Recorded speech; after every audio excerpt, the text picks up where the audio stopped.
Hello, Bacho. Let's read this question. So this question says two identical charges repel each other with a force equals to 10 milligram weight when they are at 0.6 meter apart in air. G is equal to 10 metre पर second square. Then the value of each charge की value आपने यहाँ पर बतानी है, ठीक है. तो देखिए बच्चों, इस क्वेश्चन का की कॉन्सेप्ट आप क्या लिख सकते हैं. The key concept of this question, आपके यहाँ पर फोर्स बताना है, ठीक है. फोर्स लिख लीजिए, ठीक है. और फोर्स भी कौन सा आपका, इलेक्ट्रिक फोर्स, ठीक है. इलेक्ट्रिक फोर्स को देखिए बच्चों, हम कैसे डिफाइन करते हैं. इलेक्ट्रिक फोर्स होता है दो चार्ज पार्टिकल के बीच में. Electrostatic constant, that's the product of the charges divided by the distance of the square of separation between them, ठीक है. ये हो जाता है, ठीक है. स्क्वायर हो जाता है किसका, डिस्टेंस का, जितनी इनके बीच की सेपरेशन होती है.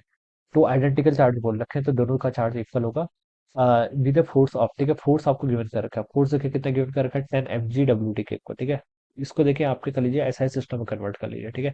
तो देखिए बच्चों, अगर हम इसको एसआई सिस्टम में कन्वर्ट करेंगे तो 10 मिलीग्राम है, तो उसको 10 × 10⁻³ कर लीजिए, ठीक है.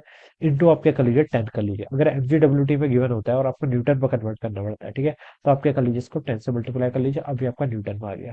तो इसको आप देखिए क्या लिख सकते हैं. ये आपका आ जाएगा 10 × 10.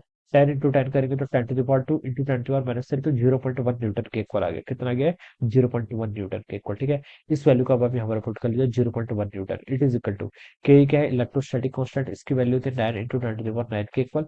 Q1 Q2 दोनों चार्जेस आइडेंटिकल है, क्वेश्चन में बोला गया, तो मैं इसको Q का स्क्वायर बोल देता हूँ. डिवाइडेड बाय डिस्टेंस, डिस्टेंस कितनी 0.6, 0.6 का स्क्वायर करेंगे तो 0.36 हो जाएगा, ठीक है. अब इसको मल्टीप्लाई कर लीजिए, देखिए क्यू स्क्वायर कितना हो जाएगा यहाँ से आपका 0.1 इंटू 0.36, ठीक है. डिवाइडेड बाय कितना आएगा आपका 9 × 10⁹ के इक्वल. ऑलराइट, ये आ जाएगा. इसको देखिए आपका लिख सकते हैं, ऊपर आपका आ जाएगा 36 इंटू 10⁻³ के इक्वल, ठीक है. डिवाइडेड बाय नीचे आपका 9 × 10⁹ के इक्वल. ऑलराइट, तो यहाँ से आपका क्यू स्क्वायर देखिए कितना आ गया, 36/9 आपका 4 हो जाता है और ऊपर आपका 10⁻12 हो जाएगा, ठीक है.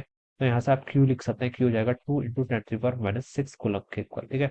या फिर आप इसको लिख सकते हैं, क्यू की वैल्यू कितनी है, 2 माइक्रो कूलम के equal. So this must be the answer, ठीक है, जो कि आपको डी ऑप्शन पे गिवन है. तो ये क्या हो जाएगा, इसका राइट आंसर हो जाएगा. Alright, so I hope you all understood this concept. All the best and thank you so much.